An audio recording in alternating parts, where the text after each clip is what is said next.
Bonjour à tous, vous devez Cléclair, votre analyste pour bedinvestor.be. Voici une mise à jour en vidéo de mon avis concernant le CAC 40. Cette mise à jour se fera sur une plateforme MetaTrader 4 en collaboration avec FXCM pour la date du 6 juillet. Date importante parce que ce sera le lendemain du référendum grec. Et même si j'avais pas fait de vidéo la semaine dernière suite à l'annonce de ce référendum, eh bien, je pense qu'ici il faut vraiment faire cette vidéo pour avoir en tête chacun les repères importants et les niveaux et les conséquences que cela pourrait avoir. On va commencer cette vidéo d'information habituelle sur les risques, donc vous savez que je ne suis pas là pour vous conseiller dans vos opérations. C'est à vous-même d'évaluer vos propres risques parce que le marché n'est pas adapté à tous les profils d'investisseurs. Je vous conseille d'utiliser les comptes démo afin d'établir vos propres stratégies. Ma technique à moi, c'est l'analyse des impulsions, une technique qui permet de suivre les tendances et d'identifier les retournements avec de différents outils techniques que je peux vous enseigner. Alors sur notre plateforme FXM, d'abord un petit récapitulatif de la situation technique actuelle. Donc la grosse montée du CAC 40 suite à l'annonce du QE. Ensuite on est revenu sur des plafonds vers les 2258, 2280 même en intraday. Et depuis, eh bien ici on va un peu zoomer, voilà. Petit tableau de données. Depuis le point le plus haut qui était 5284 le 27 avril, non, le 27 avril, c'est ça, le 27 avril, et bien, depuis on descend. On fait des points bas de plus en plus bas, avec des points hauts de moins en moins hauts. Donc cette tendance baissière, vous les marquez par le petit canal baissier. Ensuite, voilà, lundi dernier, bien ouverture en fort gap baissier, on avait clôturé sur les 5062, on est venu ouvrir près de 4800 en fort gap baissier suite à l'annonce de ce fameux référendum.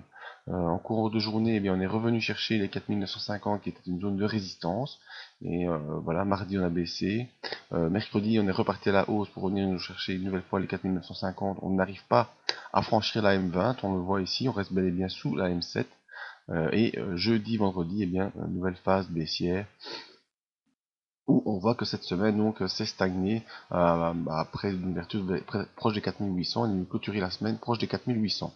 Une semaine quasiment pour rien en effet. Depuis l'annonce du référendum, eh bien, les déclarations vont de gauche et de droite, mais tout ce qu'on attend maintenant c'est le résultat de ce référendum qui est en cours ce dimanche, heure à laquelle je fais la vidéo. Donc les repères importants à suivre, ce sera face au référendum qui sera positif ou négatif.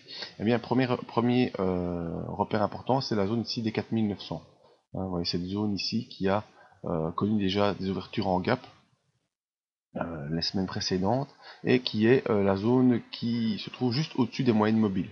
Donc si on peut ouvrir au-dessus des 4900, ce sera un bon point pour poursuivre. Ensuite, poursuivre jusqu'où? Eh bien, cette zone ici, comprise entre 4950 et 4970, une zone de 20 points qui sera une zone de barrage, qui correspond à cette zone ici. Voilà.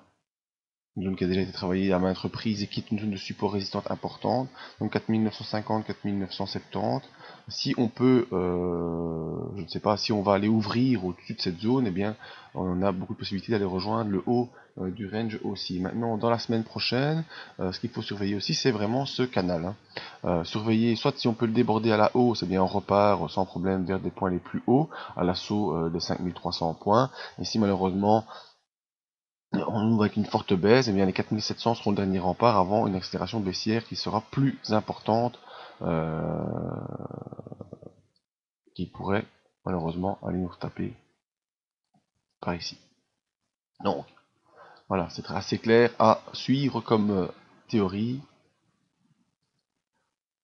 On est dans ce canal baissier, avec comme point de repère court terme la zone 4950-4970, on va dire, en haut, et en bas la zone 4700. Si après le référendum et le résultat de ce référendum, on arrive à ouvrir au-dessus des 4900, eh bien on ira à l'assaut de cette zone de résistance. Si on passe cette zone de résistance, le prochain palier, c'est sortir du canal baissier au-dessus des 5062. Et si on sort de ce canal baissier au-dessus des 5062, eh bien on pourra viser le retour vers les 5250, 5300. Ça c'est le scénario haussier probable. Maintenant, scénario baissier, à l'inverse, si on va ouvrir aux environs des 4700, il faudra surveiller de ne pas enfoncer cette zone 4700-4680. Hein, qui correspond au bas du canal. Si malheureusement lundi on va clôturer sous cette zone suite au référendum, eh bien il faudra malheureusement envisager un retour vers les 4500 points. Donc c'est simplement de l'analyse technique de palier avec le scénario haussier et le scénario baissier. Et maintenant les indicateurs on peut vous les montrer, mais n'auront pas beaucoup d'importance à l'ouverture lundi parce que la situation repartira de zéro. Voilà, on est pour l'instant quand même ACD sous son signal et sous zéro, donc plutôt une tendance baissière, et un RSI qui est neutre au-dessus de 40, mais on voit qu'il y a une tendance baissière également qui suit le trend baissier actuel. Donc voilà les deux scénarios probables. Nous attendrons donc les résultats, et je vous avoue que je n'en sais rien.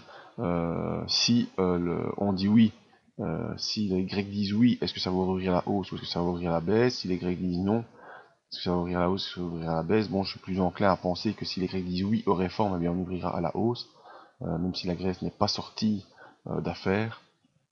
Voilà, donc si vous êtes plutôt haussier, il faut essayer de prier pour le oui. Et si vous êtes plutôt baissier, eh bien, c'est prier pour le non.